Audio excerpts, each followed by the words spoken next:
राजस्थान में इन दिनों भाजपा में सियासी चर्चा जोरों पर देखने को मिल रही है, क्योंकि एक तरफ भाजपा में जो जिला अध्यक्ष हैं उनकी नियुक्तियों को लेकर बवाल देखने को मिल रहा है, तो दूसरी तरफ जो मंडल अध्यक्ष हैं उनमें भी जमकर बवाल और जो मंडल अध्यक्ष बनाए गए हैं उनका विवाद देखने को मिल रहा है। कई कार्यकर्ता नाराज हैं और जो है पुरतक शिकायत कर रहे हैं।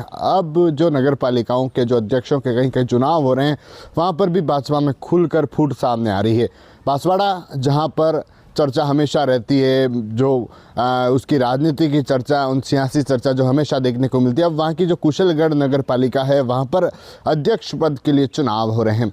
नामांकन एक दिन पहले दाखिल हो चुके हैं और आज नामांकन उठाने के आखिरी दिन हैं और भाजपा में ही जमकर फूट वहाँ पर देखने को मिल रही है। कुल 20 पार्षद वहाँ पर है, 20 में से 15 पार्षद भाजपा के हैं, 3 निर्दलीय हैं तो 2 कांग्रेस के हैं। कांग्रेस पूरी तरह से साइड से लाइन है, क्योंकि कांग्रेस के पास 2 पार्षद हैं और जो सीट है वह भी उसके अनुरूप नहीं है। दूसरी तरफ भाजपा और भाजपा में ही कड़ी टक्कर देखने को मिल रही है, क्योंकि भाजपा से बागी हुए जितेंद्र आहारी जो नामांकन भरने के बाद कुछ पार्षदों के साथ नदारत है। जब भाजपा कार्यकर्ता उनके घर पर पहुंचे तो वह घर पर भी नहीं मिले और मोबाइल भी स्विच ऑफ मिले। उसके बाद जो भाजपा है, उन जो पदाधिकारी हैं, जो जिले के पदाधिकारी हैं, जो राजस्थान से जुड़े पदाधिकारी, उनमें भी कहीं न कहीं चिंता बढ़ गई है कि जो इस तरह की जो बागी नेता जो अपना नामांकन दाखिल करके नदारद हो गया, मोबाइल भी बंद और उनके साथ कुछ पार्षद भी बताए जा रहे हैं। और अब एक तरफ जो भाजपा ने जिसको खड़ा किया प्रमिला महिड़ा, उनकी भी चिंता बढ़ गई, क्योंकि अब उनके साथ जो पार्षद हैं, कुछ बताया जा रहा है कि 6 से 7 पार्षद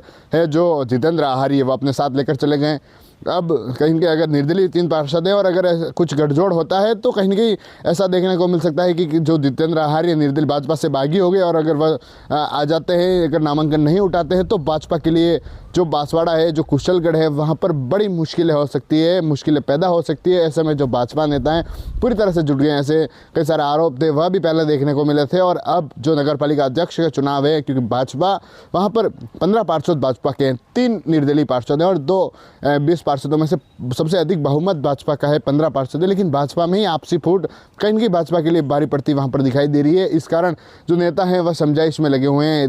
लगातार इस तरह की जो मामले हैं लगातार चुनावों में भी देखने को मिले। बागी नेता कुछ जगह समझे, कुछ नहीं समझे और वहाँ पर भाजपा को नुकसान भी झेलना पड़ा। और अब कुशलगढ़ में भी जो भाजपा से बागी जितेंद्र आहारी, जिसको नेता समझाने की कोशिश करें लेकिन मिल नहीं रहे हैं, कहीं मोबाइल बंद है, उनके साथ पार्षद भी बताए जा रहे हैं भाजपा के नेता, हालांकि उनका कहना है कि उनके साथ पार्षद नहीं है, वही हैं और उन्हें समझाने की कोशिश कर रहे हैं लेकिन वह है नहीं, समझाए कहाँ से, मोबाइल भी बंद हैं और नदारद है। अब आज नामांकन उठाने का आखिरी दिन है और अगर नामांकन नहीं उठता है तो कहीं की भाजपा के लिए बड़ी मुश्किलें वहाँ पर पैदा हो सकती है। नगर पालिका जो अध्यक्ष है वह भी भाजपा के हाथ से जा सकता है। TV9 के लिए राजेश डांगी।